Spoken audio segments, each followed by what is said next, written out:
Halo, nama saya Ardi. Di sini kita akan bahas tutorial bab 1 limit nomor 1 telaah konsep. Ada 11 pertanyaan sebetulnya, tapi saya bagi jadi dua video ya. Yang ini adalah 6 pertanyaan pertama, nanti 5 pertanyaan berikutnya di video selanjutnya. Gitu. Oke, kita mulai aja yang A ya. Yang A, kita diberikan soalnya apa? Fungsi f(x) sama dengan x minus 4 dibagi x kuadrat minus 16 tidak terdefinisi di x sama dengan 4, tetapi limit x menuju 4. Oke, limit x menuju 4, artinya x-nya nggak pas di 4, tapi sedikit mendekati 4 gitu lah ya. Ini x minus 4 dibagi x kuadrat minus 16. Ini kalau kita langsung masukkan 4, dia 0/0, artinya dia bentuk tak tentu ya.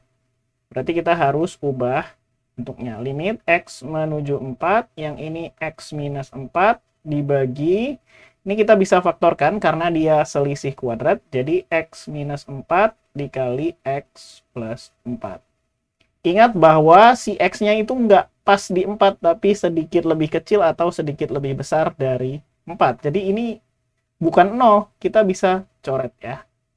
Kita bisa coret, artinya kita punya limit x menuju 4 dari 1 per x plus 4. Artinya ini akan jadi 1 per 8. Jadi jawabannya yang ini adalah 1 per 8. Itu ya, itu untuk yang A.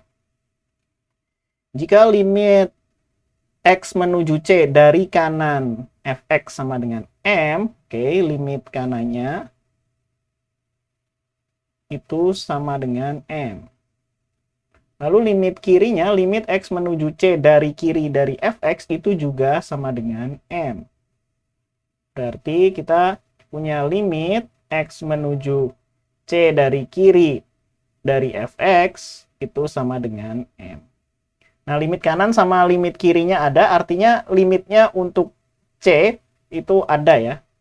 Berarti kita bisa menyimpulkan limit x menuju C dari fx itu sama dengan M. Ya, ini bisa teman-teman masukkan ke dalam boxnya gitu. Ini tadi menyebabkan limitnya ada ya, karena limit kiri sama limit kanan sama. Tuh.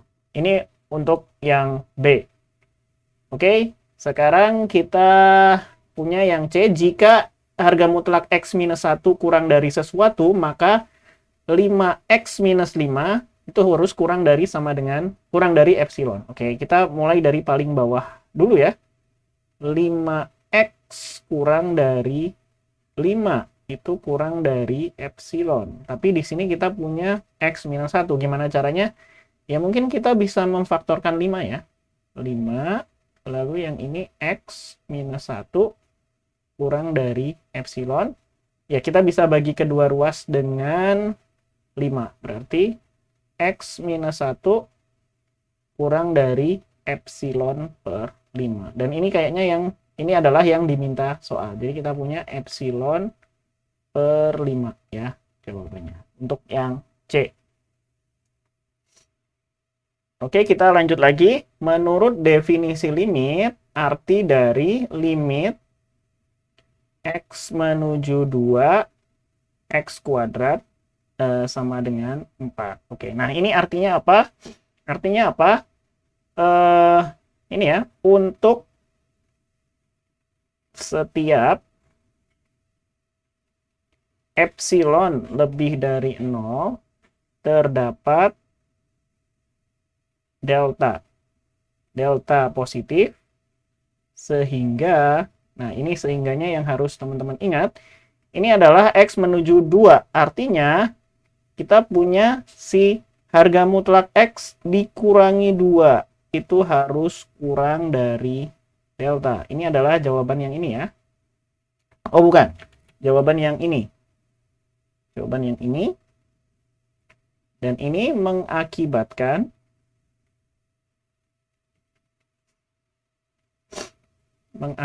apa? Nah, ini adalah hasil limitnya.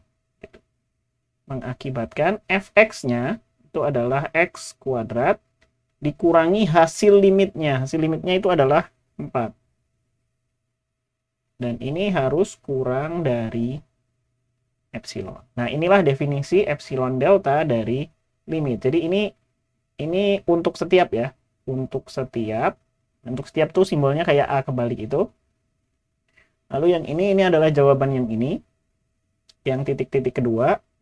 Yang ini itu adalah jawaban titik-titik ketiga. Jadi kita punya 3 jawabannya. Ini 1 untuk setiap, lalu yang ini 2, dan ini 3. Itu untuk yang D ya.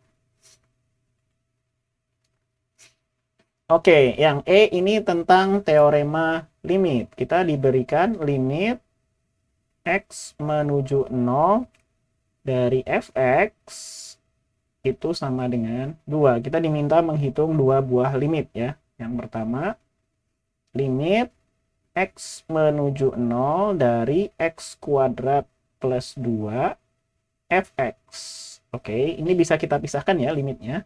Ini limit X menuju 0 X kuadrat plus 2 dikali dengan limit X menuju 0 dari fx.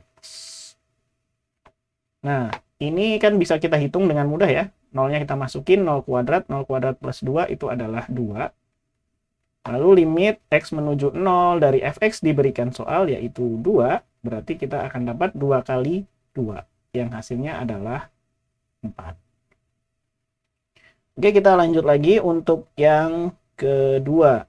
Yang kedua, limit X menuju 0 dari X plus 1 per fx. Nah, lagi-lagi kita bisa pakai teorema limit. Yang atas jadi limit X menuju 0 X plus 1. Yang bawah kita punya limit X menuju 0 dari fx. Yang atas kita bisa hitung, ini kita masukkan nolnya, 0 plus 1 itu 1. Lalu yang bawah, limit X menuju 0 dari fx itu diberikan soal yaitu 2. Jadi kita punya jawabannya setengah ya. Itu untuk yang E. Oke, nilai dari limit X menuju 0 dari kiri akar X itu tidak dapat dihitung karena ya udah kita dapat dihitung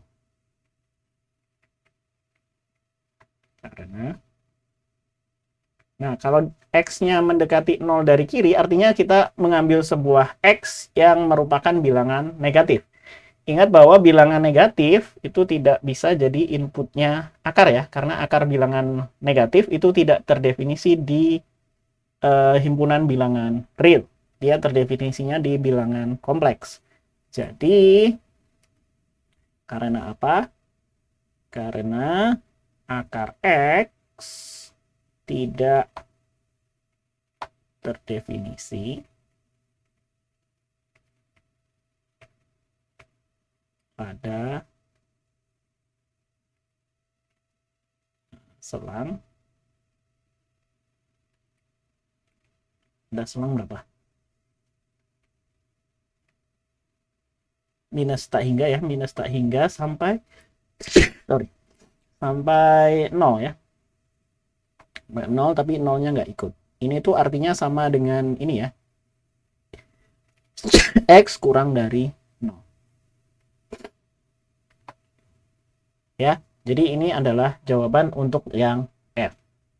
Oke, semoga membantu belajarnya. Sampai ketemu di video selanjutnya.